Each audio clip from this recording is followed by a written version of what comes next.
Hello dear bright learners. तो आज का हमारा ग्रामर सेक्शन का बहुत इंपॉर्टेंट चैप्टर है पैसिव वॉइस। पैसिव वॉइस समझने के लिए टेंस को समझना भी ज़रूरी है। तो अगर आपने टेंस नहीं देखा है तो चैनल पे अवेलेबल टेंस के चैप्टर को ओपन करके देख लीजिए। तो आइए एक्टिव पैसिव की जब हम बात करते हैं तो देखें, Manjeet wrote a letter. Manjeet subject. जब सब्जेक्ट को ज़्यादा इम्पोर्टेंस दिया जाए तो ऐसे वर्ब फॉर्म को कहते हैं active voice, verb in active voice. लेकिन जब ऑब्जेक्ट अ लेटर उसको सब्जेक्ट बना दिया जाए, उसको ज़्यादा इम्पोर्टेंस दिया जाए, तो ऐसा शो करने के लिए जिस वर्ब फॉर्म का यूज़ किया जाता है उसी को कहते हैं पैसिव वॉइस। और आज की वीडियो में हम पढ़ रहे हैं पैसिव वॉइस। तो देखें, Manjeet wrote a letter. Letter बन गया, ऑब्जेक्ट बन गया सब्जेक्ट, और a letter wrote was written by Manjeet, subject add हो गया।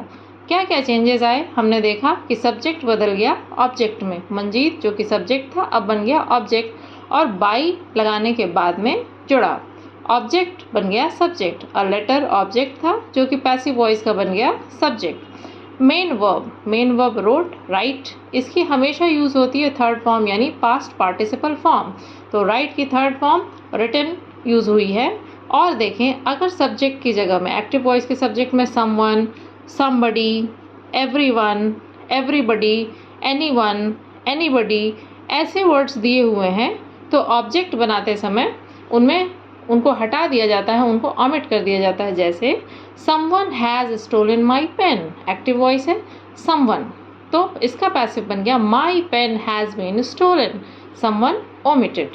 पुलिस अरेस्टेड द थीफ, अब यहाँ पे ये वेल अंडरस्टूड है कि हाँ पुलिस ही अरेस्ट करेगी, तो इसीलिए इसको ओमिट किया जा सकता है और पैसिव बन गया द थीफ वॉज अरेस्टेड। तो जैसे सेंटेंस में हमने देखा कि सब्जेक्ट और ऑब्जेक्ट कैसे एक दूसरे की जगह बदलते हैं, तो अब हमें देखना है कि वर्ब कॉम्बिनेशन पैसिव वॉइस की डिफरेंट टेंसेस के लिए क्या क्या होता है। तो पैसिव वॉइस में भी वही तीन टेंस, प्रेजेंट, पास्ट, फ्यूचर, और उनके चार फॉर्म्स इंडेफिनिट, कॉन्टिन्यूअस, परफेक्ट और परफेक्ट कॉन्टिन्यूअस। इनके लिए हम सिर्फ वर्ब कॉम्बिनेशंस देख रहे हैं। यानी पैसिव वॉइस में प्रेजेंट इंडेफिनिट के लिए हमारा वर्ब कॉम्बिनेशन होगा is, am, are plus verb की थर्ड फॉर्म। वहीं हम पास्ट इंडेफिनिट के लिए देखें तो ये होगा वॉज वर्ब प्लस वर्ब की third form. Future indefinite will, shall plus be plus verb की थर्ड फॉर्म। कॉन्टिन्यूअस पे प्रेजेंट के लिए is, am, are plus being plus verb की third form. Past continuous was verb plus being plus verb की third form. वहीं future continuous का passive voice नहीं बनेगा। परफेक्ट के लिए तीनों टेंसेज में प्रेजेंट परफेक्ट हैज़ और have plus been plus verb की थर्ड फॉर्म। पास्ट परफेक्ट के लिए हैड बीन प्लस वर्ब की थर्ड फॉर्म, और फ्यूचर परफेक्ट के लिए विल और shall plus have been plus verb की थर्ड फॉर्म। और परफेक्ट कॉन्टिन्यूअस तीनों टेंसेस के लिए नहीं बनेंगे। यानी यहाँ हमको मिलते हैं टोटल 8 टेंस पैसिव वॉइस जिसको हमें बदलना है। अब आया हमारा सबसे important part, passive voice sentences को हम फ्रेम कैसे करें। हमने ये देखा है सभी 8 तरह के सेंटेंसेस के लिए। इसके लिए हम पैसिव वॉइस का सब्जेक्ट ले रहे हैं अ लेटर, वर्ब हमारी मेन वर्ब है राइट, और ऑब्जेक्ट लिया है हमने मंजीत जो कि एक्टिव का सब्जेक्ट होता है, इसमें ऑब्जेक्ट हो गया।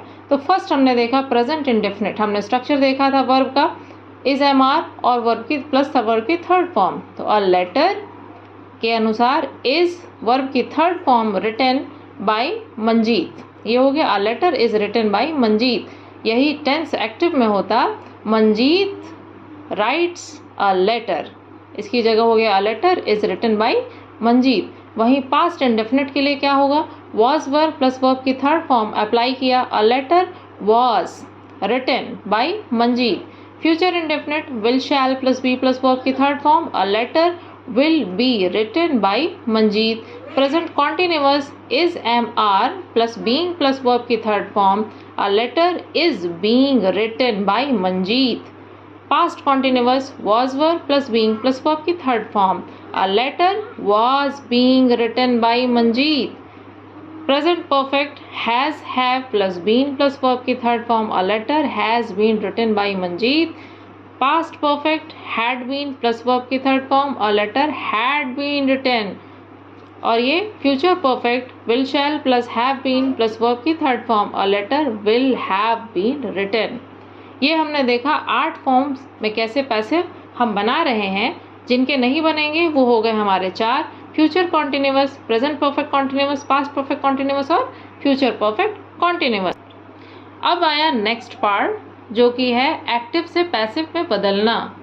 सबसे इम्पॉर्टेंट तो था उसका फॉर्मेशन जो आपने देखा है। एक्टिव से पैसिव बदलने के लिए आपको सिर्फ ये चीज़ पहचाननी है कि एक्टिव में टेंस क्या दिया है और उसके अकॉर्डिंग ही पैसिव में उस टेंस को, उसके स्ट्रक्चर को, वर्ब कॉम्बिनेशन को रख के पैसिव वॉइस बना लेनी है। तो पहले हम एग्जाम्पल देखते हैं। Children are playing football. Children are playing football किस टेंस में है? Are is am are plus ING form.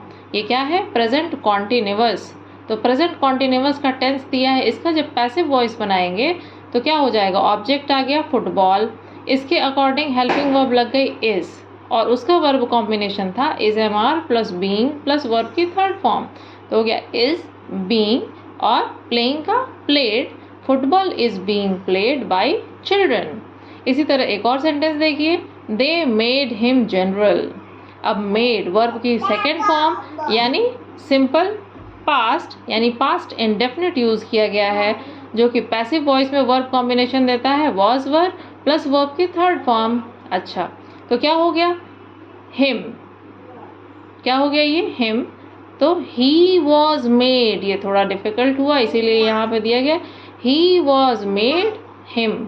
ये क्या था? ऑब्जेक्टिव फॉर्म में प्रोनाउन है, जब ये यहाँ आ गया तो ये सब्जेक्टिव फॉर्म में हो गया। तो he was made general by them, subject, they आ गया ऑब्जेक्टिव फॉर्म में तो बन गया देम। अब उसी तरह से देखते हैं active to passive voice for negative sentences. ये तो और भी आसान है। हमने नेगेटिव का स्ट्रक्चर देखा था कि सिर्फ हेल्पिंग वर्ब के बाद नॉट पुट कर दिया जाता है और नेगेटिव सेंटेंस बन जाता है अफर्मेटिव का। वही सेम काम हमको पैसिव वॉइस के लिए भी करना है। जैसे आई डिड नॉट कॉल यू, अब इसका पैसिव क्या होगा वो बनाना है और हेल्पिंग वर्ब जैसे इसमें नॉट हेल्पिंग वर्ब के बाद दिया वैसे उसमें लगा देंगे। तो क्या हो? आई डिड नॉट कॉल यू, तो हो गया यू ऑब्जेक्ट बन गया सब्जेक्ट यू। अब इसके अकॉर्डिंग क्या हो जाएगा? वॉज वर था पास्ट इंडेफिनिट के लिए, तो you were not call called by, I का बन गया objective case me. I did not call you, you were not called by me. एक और सेंटेंस देखें, she is not giving me that pen. तो ये क्या हो गया? इज नॉट गिविंग क्या है? ये प्रेजेंट कॉन्टिन्यूअस। इसके लिए पैसिव वॉइस जब बनाएंगे तो वो क्या होता है? Is am are plus being plus verb की थर्ड फॉर्म, और नॉट लगा है तो वो वैसे ही हेल्पिंग वर्ब के बाद लग जाएगा। तो दैट पेन बन गया subject, that pen is not being given. Me यहाँ था, ये लग गया मी यहाँ था तो ये लग गया टू मी, और सब्जेक्ट जो था शी वो ऑब्जेक्टिव केस में आके बन गया हर और हो गया by her. She is not giving me that pen is not being given to me by her. ये हो गया इसका पैसिव। अब active to passive for interrogative sentences. Interrogative में कैसे चेंज करेंगे? सब में वही करना है कि टेंस पहचान करके उसके पैसिव के वर्ब कॉम्बिनेशन को वर्ब से एक्सचेंज कर देना है और बना लेना है सेंटेंस। कैसे? तो ये पहला ये क्या है? हेल्पिंग वर्ब से स्टार्ट होने वाला question, have you written this story. इसमें क्या हो गया? Have written. अगर ये क्या होता है? हैव रिटन, ये क्या है? प्रेजेंट परफेक्ट है। तो प्रेजेंट परफेक्ट के लिए पैसिव वॉइस में वर्ब कॉम्बिनेशन क्या होगा? हैज़ और have plus been plus verb की थर्ड फॉर्म। तो वैसे ही हो गया। अब स्टोरी ऑब्जेक्ट जब बन गया सब्जेक्ट तो क्या उसके अकॉर्डिंग हो जाएगा? हैज़, यू के साथ था हैव, तो has this story been written by you. और अगर WH क्वेश्चन से, WH वर्ड से स्टार्ट होने वाला क्वेश्चन है तो how will you do it. तो इसमें क्या हो गया? हाउ वैसे ही लग गया। अब डू इट यू, अब इट क्या है? ऑब्जेक्ट है जो कि बन गया subject. How will it be done by you, you बन गया ऑब्जेक्ट। तो इस तरह से ये हो गया। इंट्रोगेटिव सेंटेंसेस हम लोगों ने देखे। तो ये पूरा हुआ हमारा एक्टिव पैसिव का ग्रामर का चैप्टर।